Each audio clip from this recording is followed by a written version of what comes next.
प्रणाम बा सबका के। अभी एगो घटना सामने आ रहल बा कि बहुत ही होनहार गायक गोलू राजा के एगो कार्यक्रम के दौरान गोली लाग गई।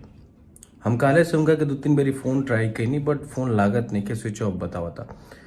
तो हमरा पता चलल कि वो बनारस में एडमिट बाड़े। तो हम अपना बड़का भैया के जौन अभी बनारस में बाड़न उनका भी भेजनी और कहनी कि जाके देख ला कोनो दिक्कत ना होके बनारस में बाड़न लोग। तो बड़का भैया गइल भी रहन, उ अभी उनका हालत में सुधार बा, उ ठीक बाड़न।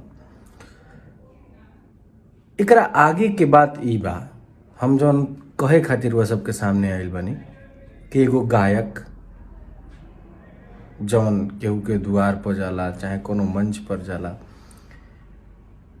वो कोनो घर के बहुत दुलारा लइका होला, कोनो माई के बेटा होला, कोनो बाप के आँख के तारा होला। तो ऐसन कार्यक्रम के दौरान ऐसन मजाक उचित नहीं खे और ई सब बहुत गलत बात बा कि कार्यक्रम केहू गावता, केहू कौनो कलाकार होखे या वो गायक होखे या डांसर होखे, केहू के भी जिंदगी के साथ ऐसे खिलवाड़ ना होखे के चाही। और हम सरकार से अनुरोध करब कि जितना भी ये टाइप के कार्यक्रम होला, जौन प्रोग्राम होला, एमे जौन भी असलहा हथियार सब पर पाबंदी लगावे, ताकि जौन ये तो कार्यक्रम प्रोग्राम एगो मनोरंजन खातिर होला, तो सीधा तौर पर खाली मनोरंजन हो सके।